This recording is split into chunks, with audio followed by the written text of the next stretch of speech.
Baik, Assalamualaikum warahmatullahi wabarakatuh. Perkenalkan, nama saya Ramin Noval Ramdhani. Saya dari organisasi yang bernama Himpunan Mahasiswa Ilmu Komunikasi Universitas Mataram atau bisa disingkat Himikom Unram. Jabatan saya di sini adalah sebagai Ketua Umum. Baik, saya pertama-tama akan menjelaskan dulu struktur organisasi yang ada di organisasi yang saya naungi sekarang. Jadi di organisasi saya yang sekarang ini kita memiliki struktur tabel yang sangat jelas. Di bawah saya itu ada 5 orang, yaitu ada sekretaris, ada 4 orang maksudnya, ada sekretaris, bendahara, wakil 1 dan wakil 2. Itu dalam organisasi kami bernama pengurus inti. Jadi wakil 1 saya ini adalah ketua departemen internal dan wakil 2 saya ini adalah ketua departemen eksternal. Adapun 2 divisi yang menaungi di bawahnya atau sebagai yang menjalankan setiap program kerja untuk kepengurusan organisasi kami ini. Misalnya di departemen internal yaitu ada 2 divisi yang bersifat di dalam atau internal. Misalnya ada divisi kajian strategis dan divisi pengembangan sumber daya manusia.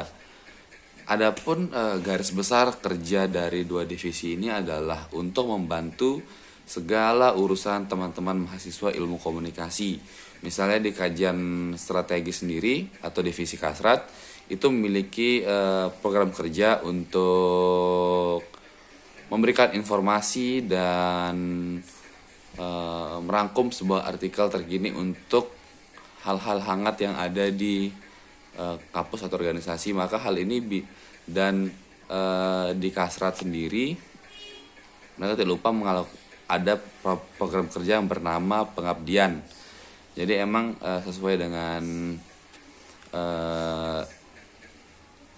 tujuan dari mahasiswa sendiri, yaitu yang dan untuk melengkapi sivitas akademika yang kita miliki sebagai mahasiswa gitu.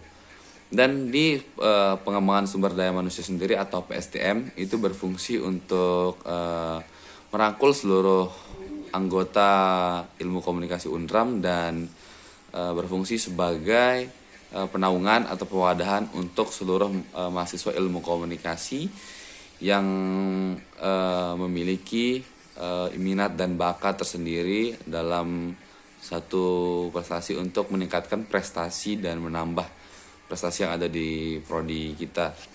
Baik, yang ada di departemen eksternal juga kurang lebih tupoksinya sama, cuma ini bersifat lebih ke eksternal. Misalnya ada divisi media dan divisi kerjasama dan bisnis.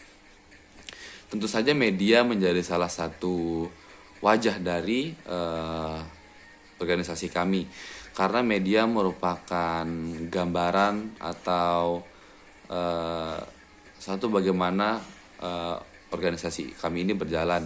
Saya tidak langsung masyarakat luas akan melihat organisasi kami ini melalui sosial media yang kami miliki. Oleh karena itu maka bisa disebut media sebagai salah satu wajah di organisasi ini. Baik, adapun kerjasama bisnis itu fungsinya memiliki penaungan tentang bisnis dan entrepreneurship untuk mahasiswa dan pengurus sendiri gitu. Jadi memang kita di kerjasama dan bisnis pun selalu menekankan tentang yang namanya relasi. Jadi kami melakukan sebuah riset untuk meningkatkan relasi di lingkungan yang ada di kampus maupun di luar kampus. Baik, adapun di sini pendekatan komunikasi yang digunakan dalam organisasi kami ini ada pendekatan mikro. Organisasi dipandang sebagai struktur yang berinteraksi dengan lingkungan. Jadi kita merupakan sebuah organisasi yang berada di ilmu komunikasi. Jadi kita juga yang pengurus dari Himikom Unram sendiri tidak lupa di mana kami berada, yaitu di lingkungan ilmu komunikasi yang dimana kami masih memiliki teman-teman mahasiswa atau bisa disebut mereka sebagai anggota. Jadi program kita di organisasi ini adalah membuat sebuah program-program untuk membantu mereka dalam segala bentuk pengembangan diri mereka, dan kita di sini sebagai wadah untuk menaungi hal tersebut. Maka kami juga menggunakan pendekatan makro. Baik, di sini ada pendekatan individual. Pendekatan ini berusaha pada tingkah laku komunikasi suatu individu dalam organisasi. Baik, ini juga kami lakukan di dalam organisasi kami ini, karena memang pendekatan individual sudah berjalan dari awal masuk sebuah organisasi. Kami telah melakukan dari pengurus inti maupun dewan pengurus pun sudah melakukan pendekatan individual tersebut terhadap anggotanya, agar memastikan tingkah laku dan komunikasi individu anggota di dalam organisasi itu berjalan dengan baik. Di sini juga ada pendekatan mikro, yaitu memfokuskan pada komunikasi unit dan subunit pada organisasi. Kami sebenarnya tidak terlalu memfokuskan pada pendekatan mikro, karena kami memang sudah menerapkan untuk fokus pada pendekatan makro yang kami miliki. Di sini kurang lebih kami menggunakan 5 gaya komunikasi yang ada di organisasi kami ini dalam setiap hal. Yang pertama itu ada controlling, memberikan perintah guna mempengaruhi orang lain. Tentu saja di sini fungsi saya dan 2 wakil saya ini adalah sebagai controlling. Jadi departemen internal saya ini berfungsi mengawasi 2 divisi di bawahnya. Jadi apapun pekerjaan dan program yang ada di divisi di bawahnya ini akan dilaporkan seluruh kinerjanya itu dalam tiap minggu itu kepada saya, dan saya fungsinya adalah guna memastikan semua itu berjalan dengan baik. Yang kedua yang kami gunakan di sini adalah equalitarian, sikap hangat dan akrab untuk menstimulasi orang lain. Selain pekerjaan dalam organisasi kami ini, tentu saja dalam kegiatan sehari-hari kami selalu melakukan pendekatan equalitarian.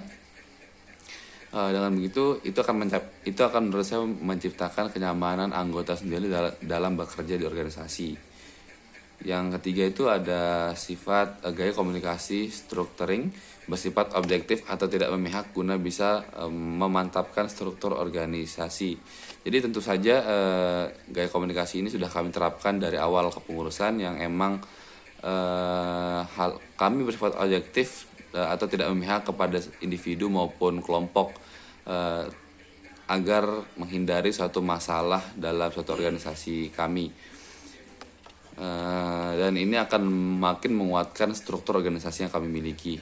Yang keempat ada dinamik, menumbuhkan sikap untuk bertindak akan satu hal. Jadi tentu saja kami menekankan kepada anggota untuk mulai menumbuhkan rasa inisiatif terhadap sesuatu dan peka terhadap sesuatu. Misalnya melihat saudara kami yang sedang terkena bencana dan membutuhkan suatu kebutuhan yang penting gitu, lalu pasti kita akan melakukan sebuah tindakan atau turun ke jalan membantu masyarakat yang terkena bencana tersebut, karena fungsi kami di sini sebagai mahasiswa itu menyambung lidah masyarakat. Relinquishing, bersedia menerima gagasan orang lain. Tentu saja ini adalah hal pribadi yang saya tekankan, yang saya tanamkan pada diri saya sendiri sebagai ketua umum. Saya selalu berusaha untuk menerima seluruh pendapat orang lain agar ini menghindari yang namanya kecemburuan sosial dalam berorganisasi. Tentu saja saya pribadi tidak ingin hal ini terjadi dalam organisasi saya. Jadi saya akan selalu berusaha untuk menerima seluruh pendapat, kritik, gagasan untuk kebaikan dan keberlangsungan organisasi kami ini ke depannya. Baik, mungkin sekian dari saya pada hari ini. Saya ucapkan terima kasih. Assalamualaikum warahmatullahi wabarakatuh. Salam komunikasi, ide, aksi, komunikasi.